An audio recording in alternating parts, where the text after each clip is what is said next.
آج ہم Punjab legal aid act 2018 کا ایک جائزہ لے رہے ہیں۔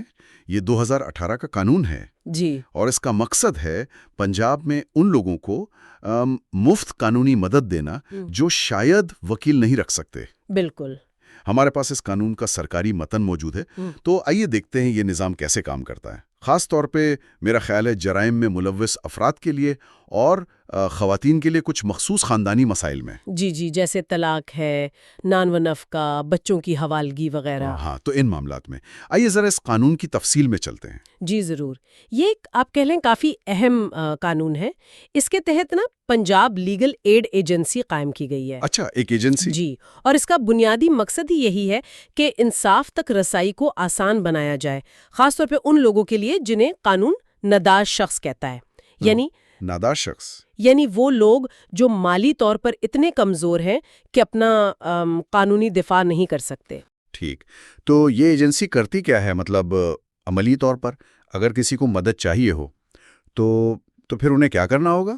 دیکھیں، ایجنسی کا کام ہے قانونی امداد کی پالیسیاں بنانا، پھر وکلا کے پینلز تشکیل دینا، اچھا، اور پھر جو امداد دی جا رہی ہے اس کی نگرانی کرنا۔ اب اگر کسی کو مدد چاہیے تو جو نادار شخص ہے اسے ایک درخواست دینی ہوتی ہے۔ درخواست، ٹھیک۔ ایجنسی کا ایک مقررہ طریقہ ہے اس کے مطابق، اور ساتھ میں اپنی مالی حالت کے بارے میں ایک حلف نامہ بھی دینا پڑتا ہے۔ حلف نامہ یعنی ایک قسم کا بیان کہ وہ واقعی مدد کے مستحق ہیں۔ جی بالکل، ایک سرکاری طور پر تصدیق شدہ بیان۔ پھر ایجنسی اس درخواست کا جائزہ لیتی ہے۔ اگر وہ مطمئن ہو جائیں کہ ہاں درخواست گزار واقعی مستحق ہے تو مدد فراہم کی جاتی ہے، اور اگر نہ ہو تو پھر درخواست مسترد بھی ہو سکتی ہے۔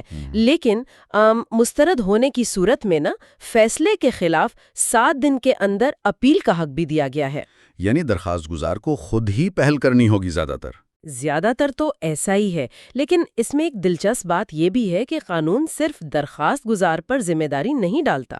اچھا، وہ کیسے؟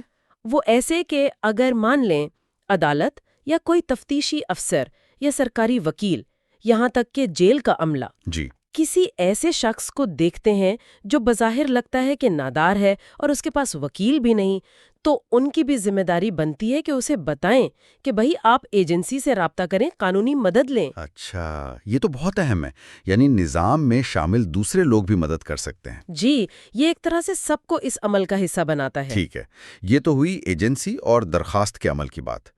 اب ذرا ان وکلاء کے بارے میں بتائیں جو اصل میں یہ مدد فراہم کرتے ہیں۔ کیا مطلب کوئی بھی وکیل یہ کام کر سکتا ہے یا ان کا کوئی خاص انتخاب ہوتا ہے؟ نہیں، کوئی بھی وکیل نہیں۔ ایجنسی نا ہر مالی سال کے لیے ضلع کے سطح پر اور اگر ضرورت ہو تو تحصیل کے سطح پر بھی اچھا، ایک باقاعدہ طریقہ کار کے تحت وکلاء کا پینل منظور کرتی ہے۔ یعنی منتخب وکلاء ہوتے ہیں؟ جی، منتخب وکلاء، اور ان وکلاء کے لیے نا ایک ضابطہ اخلاق بھی ہے۔ ضابطہ اخلاق؟ جی، کوڈ آف کنڈکٹ۔ اگر وہ اس کی خلاف ورزی کریں تو ان کی جو پینل میں شمولیت ہے وہ معطل بھی ہو سکتی ہے یا ختم بھی کی جا سکتی ہے۔ یہ تو معیار کو برقرار رکھنے کے لیے ضروری ہے۔ بالکل۔ آپ نے معیار کی نگرانی کی بات کی، اس میں اور کیا شامل ہے؟ کیا صرف ضابطہ اخلاق ہی کافی ہے؟ نہیں، یہ بہت اچھا سوال ہے۔ ضابطہ اخلاق تو ہے ہی، اس کے علاوہ ایجنسی یہ بھی یقینی بناتی ہے کہ کسی ایک وکیل کو نا ایک وقت میں بہت زیادہ کیسز نہ مل جائیں، تاکہ وہ توجہ دے سکیں۔ جی، تاکہ وہ ہر کیس پر پوری توجہ دے سکیں۔ اور اس کے علاوہ ایجنسی یہ بھی دیکھتی رہتی ہے کہ جو قانونی امداد دی جا رہی ہے اس کا معیار کیسا ہے، اس کا مسلسل جائزہ لیا جاتا ہے۔ اور ان وکلاء کو معاوضہ؟ جی، ان خدمات کے بدلے وکلاء کو حکومت کی منظور شدہ شرح سے فیس ادا کی جاتی ہے۔ تو یہ پورا نظام صرف مدد فراہم کرنے کا نہیں بلکہ اس میں احتساب اور معیار کو بھی اہمیت دی گئی ہے۔ ٹھیک۔